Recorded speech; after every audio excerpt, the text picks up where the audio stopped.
Our talking point today is what's wrong? What's wrong with being born in a foreign country? What's wrong with being born in Haiti? What's wrong with being born black? What's wrong with being born in a place that is outside of the country? What's wrong in having your home in a nice neighborhood where everybody is? What's wrong with that? What's wrong with you and if you invite some other individuals that are part of your nationality or part of your race to live close to you? What's wrong with if you do interstate commerce in an area that is predominantly of another race? What's wrong with that? I never knew something was wrong with that until what happened to me by two federal judges who stated on the record, number one, that the wars are native of Haiti. Number one. Number two, by the way, all these I'm about to tell you now, they are all part of one paragraph of that order. It's to show you how vibrant that thing is. The profiling was flagrant. That's flagrant profiling. The wars are natives of Haiti. The wars are black. The wars own property in an area that historically has been racially segregated. Number four, the wars intended to place their home in that same area. And number five, the wars intended to market their properties substantially to, but not exclusively to, other blacks. Then, in a sweeping move, that judge and those judges from northern Florida, they ordered me to lose everything that I had. They told all the white defendants they were all right. We were the misfit. We were the misplaced. We were the one that was not supposed to be there. In other words, this is another I dare you. I double dare you leave. I double dare you own. I double dare you sell. I double dare you do business in those areas. This is sickening, ladies and gentlemen. For the 1964 Civil Rights Act prohibited segregation in any area in the United States. Why do we still have it? It's a question that every property owner must ask.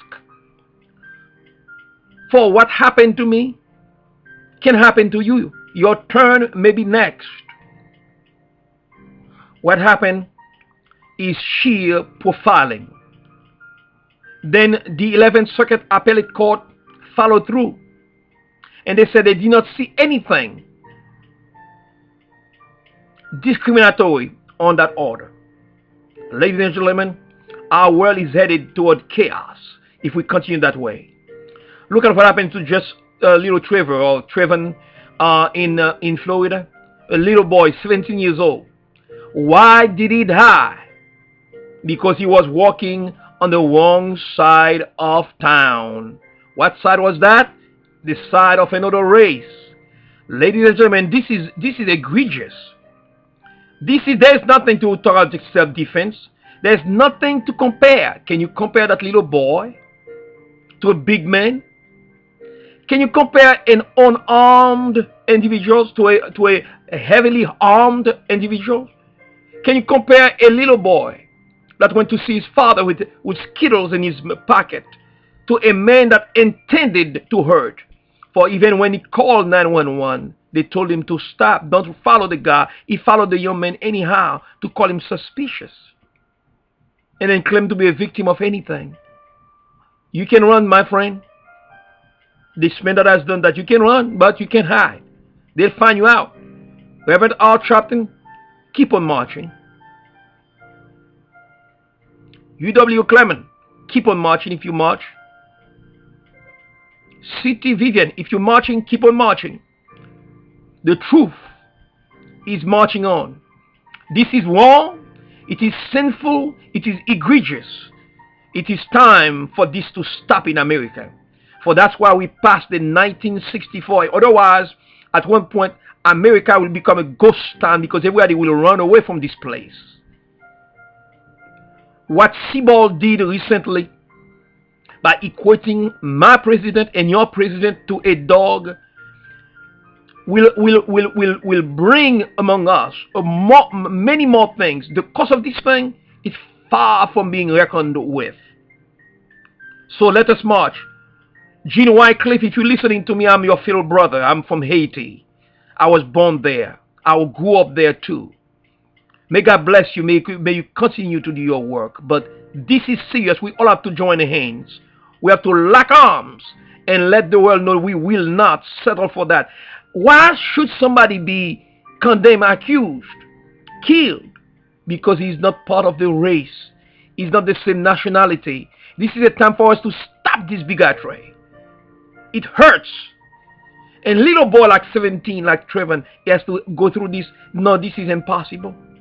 And why should our president be compared to a dog? Why should he be compared to a snob?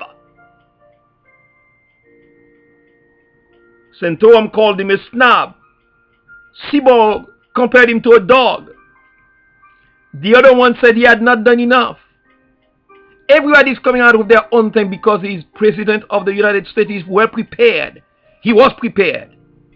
It was not an accident that he became president. He was prepared. Ladies and gentlemen, we need to ask ourselves these questions. And I'm not saying that to raise black people against white people or to think that black people are above white people. No, that black supremacy would be as wrong and sinful as white supremacy. We're calling for racial peace, racial harmony, world peace. Can we at least get along on this world, in this world, as we pass through? Can you be good to me? Can I be good to you?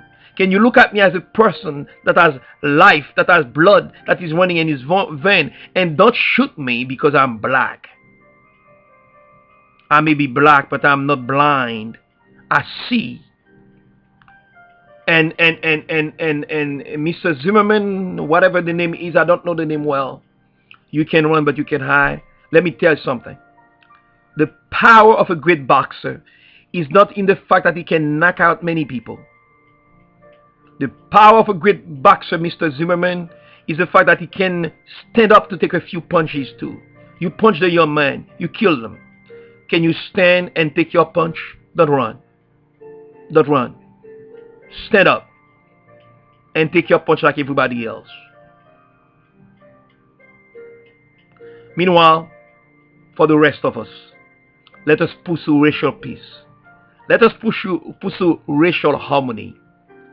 Let us make this place a better place for everybody. What a place it could be. By the way, racial harmony is good economic policies too. When there is racial harmony, we have utmost performance in the country. When there is racial harmony, social life is better. Businesses do better. When there is racial harmony and not racial tension, ladies and gentlemen, we need to be sick and tired of racial tension. It has written a chapter, a dark chapter in our history that we are ashamed of. Let us not turn the pages back to that chapter.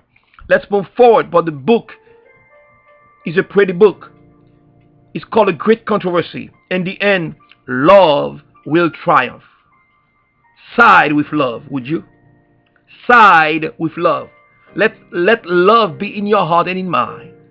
Let us love one another, for God is love.